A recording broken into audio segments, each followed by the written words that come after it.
y le da. Ok, fíjense, la presentación se llama el riesgo del sistema impulsado por la política económica, pero en realidad esto es el ciclo económico, ¿no? La teoría del ciclo económico que la vamos a ver desde diferentes enfoques y desde el enfoque austríaco para que vean cuál es la diferencia, ¿no? Ya van a ver por qué yo lo llamo así el riesgo del sistema impulsado por la política económica. ¿Ok?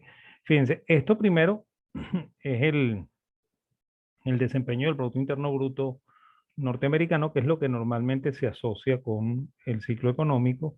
De hecho, el FED tiene por costumbre colocar en color gris una banda que representa la recesión. ¿Okay? O sea que estas son las recesiones que se han tenido desde 1947, que comienza esta data, hasta 1922, hasta el primer trimestre del 22, ¿okay? Que son los datos que están aquí, ¿no?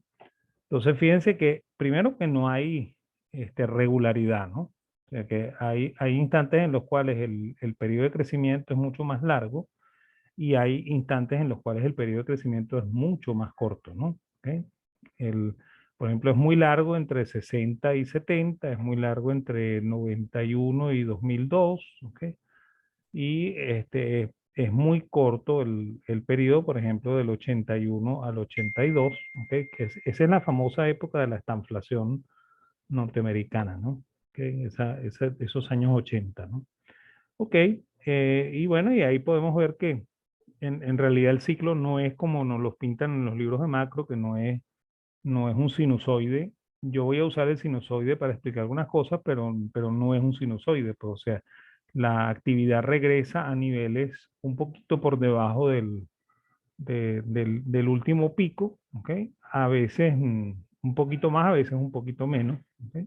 Pero bueno, el ciclo tiene 4 etapas y 2 puntos álgidos, ¿no? La primera etapa se llama recuperación, la segunda auge, la tercera recesión y la cuarta depresión. ¿Okay? Y los 2 puntos álgidos, que son la cima y el valle, ¿okay? Son la crisis y el fondo de recesión. ¿Okay? Y de hecho, si nosotros usamos el sinusoide para explicarlo, bueno, el fondo de recesión es este punto, ¿okay? La recuperación es la etapa que va entre el fondo de recesión y más o menos la mitad del crecimiento, cuando cambia la velocidad de crecimiento, ¿okay? Eso se llama auge, la última etapa, ¿okay? La crisis es la cima, ¿okay? Hay mucha gente que dice que crisis es toda la caída, ¿okay? No, crisis es la cima esta, ¿okay? Y ya van a ver por qué es que lo llamamos crisis, ¿okay?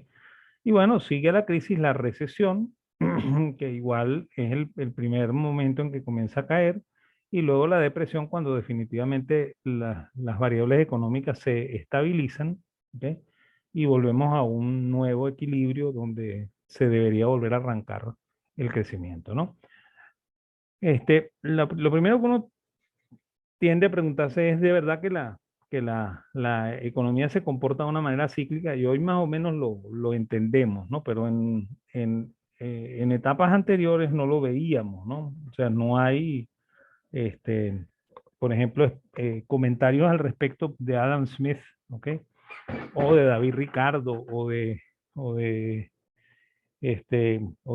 Juan Bautista C, ¿ok? No hay ningún comentario al respecto de que haya un comportamiento cíclico, ¿no? Los primeros que asoman eso son Marx y Engels, ¿ok? Ellos son los primeros que se enfrentan a ese fenómeno, ¿ok? Y ellos afirman que el ciclo es una condición natural de la economía capitalista, ¿no? O sea que antes del capitalismo no había ciclos, ¿ok?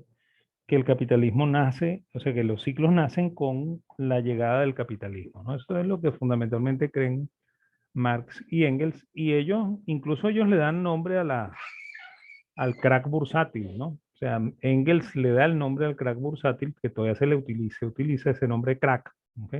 Viene de los trabajos de Engels, ¿ok? Y bueno, y ellos fijan el primer ciclo en el año 1825, ¿no? Que efectivamente sí se dio, ¿ok? ¿Cómo se llama? Es la famosa crisis de los mares del sur, ¿ok? Que afectó a la economía global, ¿no? De hecho, Al año siguiente nosotros suspendimos los pagos por primera vez de la deuda externa, 1826, ¿no? O sea que efecto de esa crisis de 1825, ¿no? O sea, fue una crisis que se desató en Inglaterra después de la época napoleónica. Ellos tenían el Banco Central no estaba bajo la disciplina del oro, sino que era más bien un banco que hacía política monetaria activa, ¿ok? Y bueno, y a ellos los agarró un ciclo monstruoso que después afectó todas las economías, ¿no? En Estados Unidos entraron también en recesión en el 26, nosotros, como comenté, entramos en recesión en el 26, suspendimos los pagos de la deuda externa porque se habían caído los precios del café, todas esas cosas pasaron en el 26. Sin embargo, ellos, y en el caso de Marx, peor todavía, pues Marx era doctor en historia, ¿ok? Era doctor en historia y filosofía, ¿no? Entonces, es peor porque él debe saber que hubo una crisis en el 305, que hubo una crisis aproximadamente en el año 1000, que hubo otra en el 1300, que hubo en 1639 y una en 1720. No sé, que el primer ciclo no fue en 1825, ¿no? O sea que eso es manipulación, ¿ok? O sea, eso es decir que como esto está en la época capitalista, ahí comienza, y estos entonces no son ciclos según él, ¿ok? Bueno, eso pudieron no comentar hasta ahora de Marx y de Engels, ¿no? Después de Marx y Engels hubo algunos estudios que trataron de estudiar el ciclo, ¿ok? Pero obviamente no había PIB, ¿no? O sea, si uno quiere trabajar el ciclo como las fluctuaciones del Producto Interno Bruto, ese indicador no existía, pues, ¿ok? Y bueno, los trabajos de Kondratiev, Yuclar y Kitchin son famosos, ¿no? ¿Ok? Pero vamos a explicar un poco de qué trata su trabajo. Kondratiev escribió en 1922 un trabajo sobre los ciclos, ¿ok? Donde él estudió la producción agrícola de Rusia, ¿ok? Desde la época del zar Iván el Terrible, Iván Grozny, ¿ok? Eso es 1200, ¿ok? Hasta 1920. ¿Okay? Una base de datos inmensa que tenían los rusos acerca de la producción agrícola rusa, ¿no? Entonces, bueno, eso él lo estudió y dice que descubrió en eso un ciclo de que va en promedio entre 50 y 60 años, ¿no? Entonces, a ese ciclo normalmente se le llama ciclo de onda larga, ¿ok? Sin embargo, insisto, eso no es PIB, ¿ok? Eso es la producción agrícola rusa, ¿ok? Bueno, más o menos, ¿ok? En el mismo periodo, ¿ok? Juglar hizo un trabajo con los datos del comercio francés, del comercio de París, ¿ok? Entre la Revolución Francesa y el año de 1920 aproximadamente, ¿ok? Entonces, él lo que midió fue la actividad comercial de París, ¿ok? Y bueno, y descubrió que eso tenía un comportamiento cíclico de aproximadamente 8 años y medio. ¿Ok? Entonces, bueno, a ese ciclo se le llama ciclo de onda media. ¿Ok? Y el trabajo más viejo es el de Kitchin. ¿Ok? Kitchin a finales del siglo XIX, ¿ok? Tomó los datos de la Bolsa de Londres desde 1700, ¿ok? Hasta el 1880 aproximadamente, que fue cuando se hizo el trabajo. Y bueno, él estudió las operaciones bursátiles de la Bolsa de Londres. Acuérdense que la Bolsa de Londres hasta ese momento todo era una bolsa de bonos, no una bolsa de bonos y acciones, sino solamente de bonos, o sea, de renta fija. ¿Okay? Y bueno, y él estudió el movimiento de la bolsa y descubrió un ciclo de 40 meses. ¿Okay? De nuevo, eso no es PIB, ¿okay? Esos son el volumen de operaciones bursátiles, ¿okay? De Londres en ese periodo, ¿no? 200 años aproximadamente. ¿Ok? A ese ciclo se le llama ciclo de onda corta. ¿Ok? Fíjense que no es PIB. ¿Ok? Y después más adelante, incluso, ¿cómo se llama? Schumpeter lo va a tocar, ¿no? ¿Ok? Ya vamos a ver eso también. ¿Ok? Ok, y en general, hacia principios del siglo XX, se asociaba la crisis a una caída en el consumo, ¿no? De hecho, Marx y Engels piensan eso, pues ellos piensan que lo que ocurre es que como a los proletarios no se les paga el sueldo que corresponde a su participación en el proceso productivo, entonces los proletarios se quedan sin capacidad de compra. ¿Ok? Y esa es la razón por la cual comienza la crisis, ¿no? En el enfoque marxista, ¿no? Este, los norteamericanos tenían una idea muy similar, ¿ok? Y a eso se dirigían los trabajos de Foster y Catching, ¿ok? De William Truffan Foster y de Woodrow Catching, que estaban estudiando el ciclo. Obviamente tampoco existía el PIB en ese momento, entonces ellos lo asocian a una caída en el consumo, ¿ok? Bueno, la teoría marxista, ¿ok? La teoría marxista plantea tres leyes, ¿ok? De la dialéctica materialista por las cuales el capitalismo va a dejar de ser el el sistema de producción universal y va a pasar a ser el socialismo, ¿no? ¿Ok? Entonces, ellos creen que eso ocurre por tres razones, ¿no? Ellos la enuncian en forma de ley, ¿no? La primera es que existe una tendencia natural del capital a su acumulación y concentración, ¿ok? La segunda, ¿ok? Que es que existe una tendencia también a pagar siempre al proletario el salario de subsistencia, ¿ok? Y la tercera, que la economía capitalista tiene la tendencia a generar comportamientos cíclicos, ¿ok? Es más, ellos creen que cuando venga el socialismo no va a haber ciclo, ¿ok? Y bueno, y de hecho, miren, en los países donde se ha aplicado eh, este, eh, ese tipo de ideología, ocurren ciclos y son mucho más perversos que en, el, en la economía capitalista, ¿no? Y de hecho, ¿okay? Ese es uno de los comentarios conclusivos del trabajo de Kondratiev, ¿no? O sea, Kondratiev era un menchevique, ¿no? O sea, Kondratiev era un socialdemócrata igual que Lenin, ¿ok? Pero un socialdemócrata un poquito más ligero, ¿no? Un menchevique, pues, de la gente de Kerensky, ¿ok? Fueron los que tumbaron originalmente al zar, ¿ok? Y bueno, y él cuando hizo ese trabajo dijo que en las economías socialistas el ciclo no desaparecía, sino que era más pernicioso que en las economías capitalistas, ¿no? Que el capitalismo tenía los mecanismos para evitar que el ciclo fuese tan violento como lo iba a hacer en las economías socialistas, ¿no? Y creo que la pegó, ¿no? ¿Okay? Pero ese comentario es lo que va a provocar que después cuando Stalin tome el poder, Stalin lo tenga en la lista de los personajes que él va a eliminar, ¿ok? Y efectivamente primero lo manden a Siberia y después lo fusilen en Siberia, ¿no? ¿Ok? Ah, y hay que comentar una cosa adicional, ¿no? Kondratiev, a pesar de ser menchevique, no bolchevique, ¿ok? Fue uno de los que le recomendó a Lenin, en los últimos años de la vida de Lenin, la aplicación de la nueva política económica, ¿no? Lo que llaman los libros de historia la NEP, ¿ok? Que es un proceso de liberación de la economía en medio del socialismo, ¿no? ¿Ok? Que yo en alguna ocasión cuando a mí me preguntaron que qué pensaba yo de esto que estaba haciendo este gobierno, ¿ok? De liberar un poco la economía, yo dije que hay que acordarse de la NEP, ¿ok?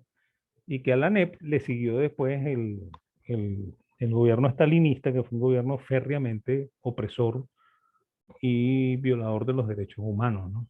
Entonces, hay que pensar un poco en eso también, ¿no? Ok.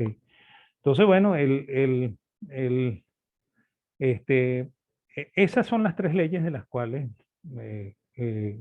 tres leyes por las cuales Marx cree que se va a acabar el capitalismo y de las cenizas del capitalismo van a ser el socialismo, ¿no?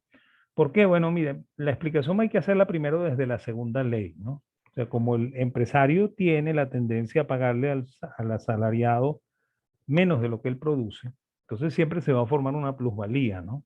Que es lo que está en esta ecuación, ¿no? O sea, el precio de la mercancía es igual al capital variable, que es lo que se le paga en sueldo al empleado, más la plusvalía. ¿Ok? Y bueno, eso determina una tasa de plusvalía o una tasa de explotación, ¿no? Por la cual si yo divido esa plusvalía entre lo que yo le pago de salario al trabajador, entonces yo ahí determino cuánto de del salario no estoy pagando, ¿no? ¿Qué porcentaje? ¿Ok? Por lo cual, ahí está la tasa de explotación, ¿no? Que en la idea de Marx tiene una tasa creciente, ¿no? O sea, es una tasa que tiene forma creciente, ¿no? El, el capitalista tiene la tendencia a acumular capital, esa es la segunda ley, ¿ok? Por lo cual incorpora capital al proceso productivo para hacer más rentable el trabajo, ¿ok? Y eso determina la composición orgánica del capital, ¿ok? Que también tiene una tasa creciente, ¿no? O sea, resulta que si yo divido el componente de capital fijo entre el componente de capital variable, bueno, yo voy a encontrar que cada vez las empresas tienen más capital y menos trabajo, ¿no? ¿Okay? Y bueno, y luego Marx en el primer volumen, ¿okay? Él añade una ecuación que él llama la tasa de rentabilidad, en la cual él divide esa plusvalía entre el capital fijo y el capital variable, ¿no? ¿Ok? Eso sonó a contradicción, ¿ok? Sonó una contradicción muy abierta, porque si se fijan, el precio de la mercancía no toma en cuenta el costo del capital, ¿no? Pero la rentabilidad sí. Entonces, ahí hay una contradicción severa, ¿no? ¿Ok? Marx quedó en subsanar esa contradicción en el segundo volumen del Capital, ¿ok? Pero el segundo volumen del Capital no lo publicó Marx, ¿ok? O sea, en teoría estaba listo en 1870, ¿ok? Y él no se atrevió a publicarlo, ¿ok? De hecho, no quiso publicarlo hasta su muerte en 1885. O sea, pasó 15 años con los documentos en la mano sin publicarlo. Y a la muerte de él, cuando Lenin toma los papeles de Marx, Lenin decide publicar el segundo volumen, ¿ok? Que sale publicado en el año 86, si mal no recuerdo, ¿no? 1886, póstumo, ¿no? Y bueno, bueno, me imagino que Lenin lo revisó un poco antes de publicarlo, lo publicaron y ya, ¿ok? Y bueno, como él había empezado a trabajar en el tercer volumen, ¿ok? Entonces, Lenin dijo, como esa contradicción no se resolvió en el segundo volumen, entonces Lenin dijo que en el tercero él lo iba a solucionar, ¿ok? Y bueno, Lenin tomó los apuntes de Marx para el tercer volumen, ¿ok? Trabajó en ellos, ¿ok? Y al final eso salió publicado en 1895, si mal no recuerdo, 10 años después, ¿ok? Y bueno, ahí es cuando Bombaver le cayó encima, ¿ok? Porque tampoco la contradicción se resolvió, ¿ok? O sea, esto es un problema no resuelto, pues, ¿ok? O sea, porque el precio no incluye el costo del factor capital y la rentabilidad sí, ¿ok? Esa es la primera gran duda con respecto al marxismo, ¿no? Ok. Marx cree que las ganancias aumentan en los periodos de expansión del ciclo y que cae en los de contracción, ¿ok? Pero la tasa de ganancias tiene siempre una tendencia decreciente, ¿no? Porque cada vez el capitalista añade más capital, elevando la composición orgánica del capital, ¿no? Él piensa que de verdad, hay una tendencia incluso casi irracional del empresario a acumular capital, ¿ok?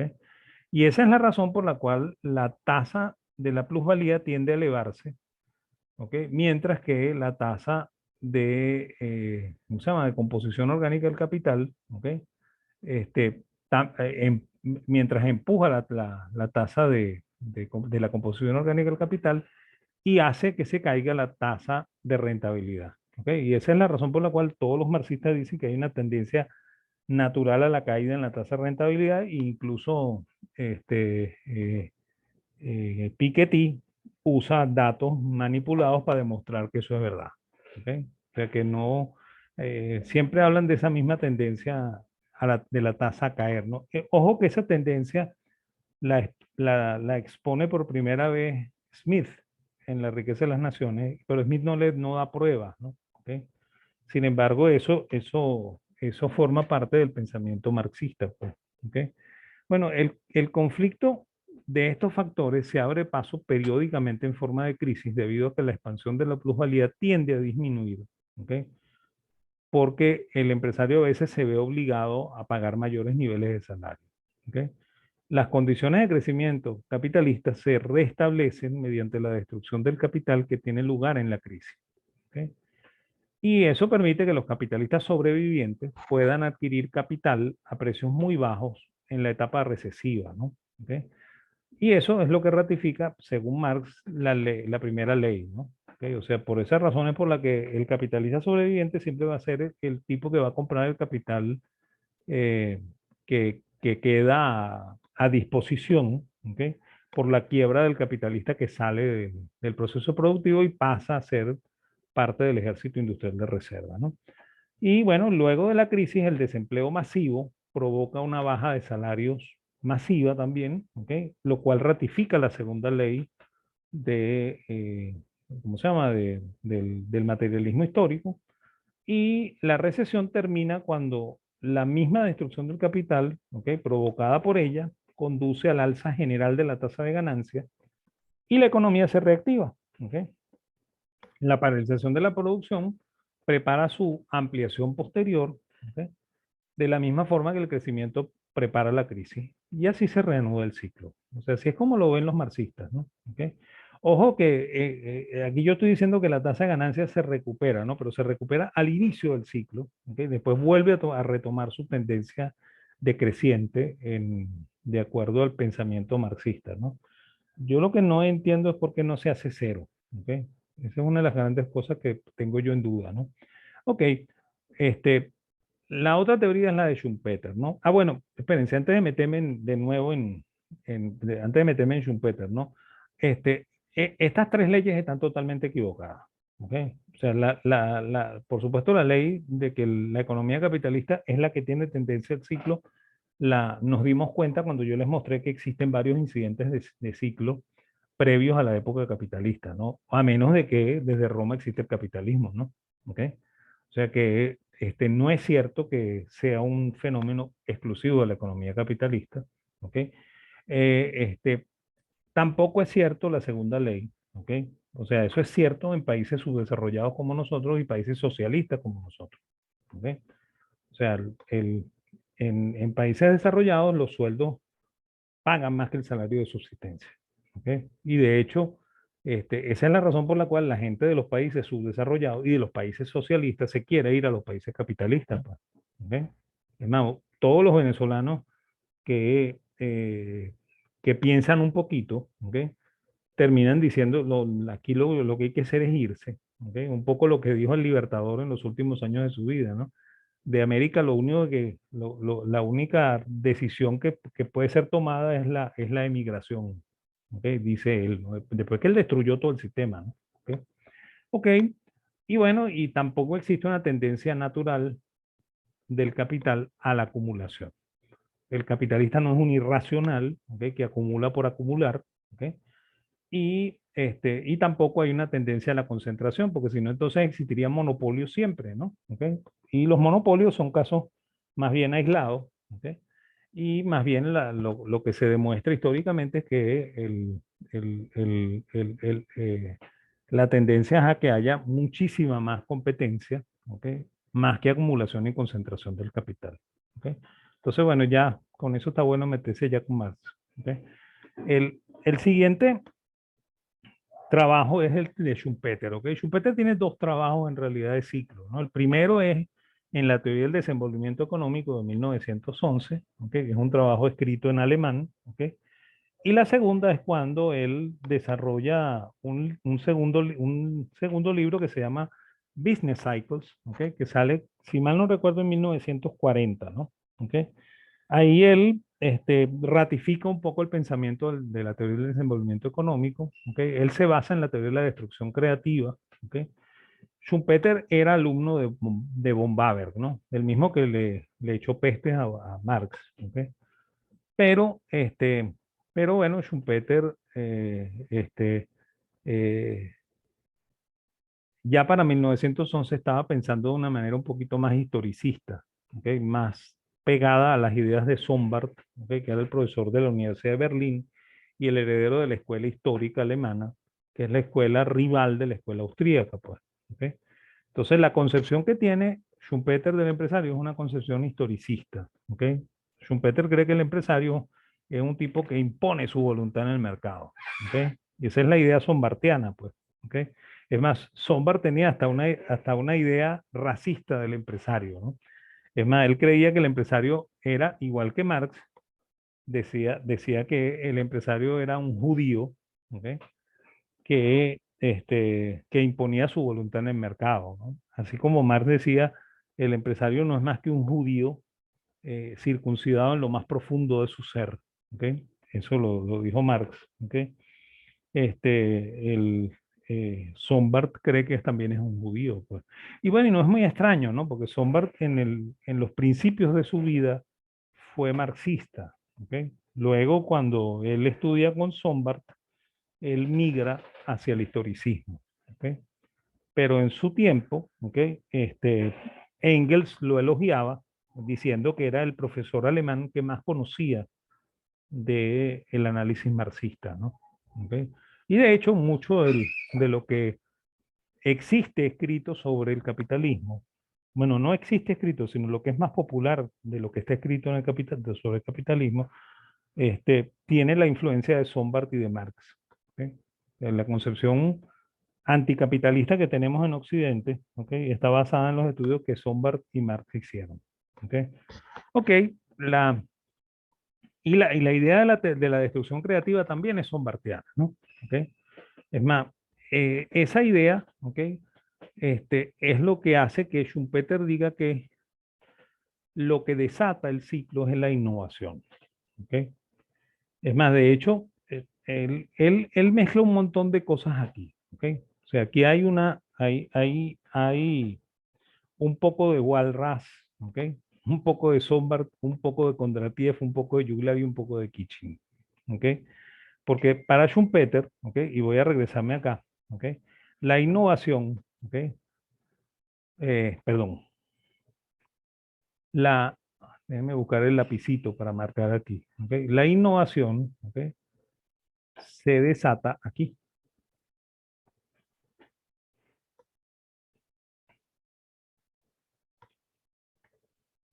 ¿ok? Y la innovación lo que hace es romper el equilibrio walrasiano, ¿no? O sea, hace que el beneficio pase a ser mayor que cero, ¿ok? Mayor que cero para ese empresario que ideó la innovación, ¿ok? Entonces, bueno, eso rompe el equilibrio del mercado y el mercado y la economía tiende a crecer. ¿Ok? Tiende a crecer porque hay un individuo que tiene una ventaja monopolística en este momento, ¿no? Entonces, bueno, sus competidores, ¿ok? Van a hacer todos los esfuerzos durante todo este periodo de crecimiento para descubrir cuál es la innovación. ¿Ok? Cuando la innovación se masifique, ¿ok? Y nosotros lleguemos a la crisis, entonces es cuando el beneficio total vuelve a ser igual a cero. ¿Ok? Y ahí se acabó el crecimiento. ¿Ok? Entonces para Schumpeter lo que es la recesión, ¿ok? Es producto de que la economía está en su situación de equilibrio. ¿Ok? Y esa destrucción creativa lo que hace es romper el equilibrio, ¿ok? Y crear este auge, ¿ok? Que después va a ser repuesto, ¿ok? Cuando se descubra cuál es la innovación, ¿ok? Y ojo con esto, ¿no? ¿Ok? Yo dije que él mezcla varias cosas, ¿no? ¿Ok? Él dice que todo este periodo de crecimiento probablemente involucra 2 o 3 ciclos de Kondratiev. ¿Ok? O sea que él no está hablando del corto plazo, él está hablando del muy larguísimo plazo. ¿Ok? Por lo cual, hoy en día hay una tendencia natural a creer que todo es innovación, ¿ok? Y que hay que buscar la innovación, ¿ok? Porque el mundo se está volviendo muy schumpeteriano, ¿no? ¿Ok? Y la gente cree que Schumpeter está hablando de un invento que se inventa cada 10 días, ¿no? ¿Ok? Resulta que la innovación para Schumpeter es una cosa que involucra el muy, muy largo plazo. ¿Ok? ¿Ok? Y bueno, y él dice que este periodo de crecimiento probablemente marca 2 o 3 ciclos de Kondratiev, que quizá marca algo así como 60 ciclos de juglar, ¿ok? Y marca tal vez como 300 ciclos de Kitching, ¿no? ¿Ok?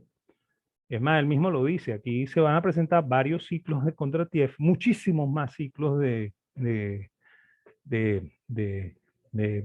juglar y muchísimos más ciclos de, de Kitching, ¿no? ¿Ok? Así es como lo ve Schumpeter, ¿no? Yo tengo la impresión de que esto no está bien, ¿ok? Es más, económicamente está mejor que el modelo marxista, ¿no? ¿Ok? Pero creo que no está bien porque la innovación se puede presentar en cualquier etapa, ¿no? ¿Ok? Y incluso se puede presentar en la recesión, ¿no? Y no por eso es el motor por el cual el ciclo arranca, ¿ok? O sea, yo creo que la teoría de Schumpeter está equivocada, ¿ok? Es una teoría económica mucho más sólida, ¿ok? Que la de Marx, pero no creo que sea la adecuada, ¿ok? Y bueno, y creo que lo peor aquí es la utilización del equilibrio, ¿no? Porque yo tengo serias dudas acerca del equilibrio en la economía, ¿ok? O sea que por aquí van la crítica mía al modelo de Schumpeter, ¿no? ¿Ok? ¿Ok? Y bueno, y la explicación del modelo de Schumpeter, que creo que se ve mucho mejor así, ¿no? ¿Ok? Ok, bueno, vamos a seguir, pues. Ok, el siguiente en la partida, ok, es el amigo Keynes, ¿no? Ok, el siguiente es el amigo Keynes. Él cree que el, las, las fluctuaciones están determinadas por las fluctuaciones en la eficiencia marginal del capital, ¿ok? Y para Keynes, ¿ok? El ciclo, ¿ok? Para decirlo de una manera muy sencilla, para no meternos en todo este palabrerío que está aquí, ¿ok? El ciclo más bien obedece a un problema que podríamos resumir así, ¿no? Él cree que en este momento, ¿ok? El, eh, la, la inversión es mayor que el ahorro, ¿ok? Cuando estamos en el fondo de la recesión, la inversión es mayor que el ahorro, ¿ok? Y eso es lo que determina el crecimiento, pues. O sea, el crecimiento se da fundamentalmente porque crece el consumo, ¿ok? Acuérdense que el Producto Interno Bruto es fundamentalmente consumo, ¿ok? Y bueno, resulta que él cree que cuando se da la crisis es porque surgen los tacaños de la economía, ¿ok? Y entonces esos tacaños prefieren ahorrar, ¿ok? Que gastar, ¿ok? Entonces cuando el ahorro se hace mayor que la inversión, ¿ok? Eso también significa que el consumo se cayó, ¿ok? Y bueno, y eso es lo que desata la crisis, pues. ¿Ok? Entonces, él lo que hace es abogar por un modelo muy parecido al de Foster y Catching, ¿ok? Diciendo que la crisis ocurre porque hay una caída en el consumo, ¿no? Y es lo mismo que también dice Marx, ¿no? ¿Ok? Que la crisis ocurre por una caída en el consumo, ¿ok? Bueno, ¿ok? Eso es lo que piensa él, ¿no? ¿Ok? Vamos a ver si eso es verdad o no, ¿ok?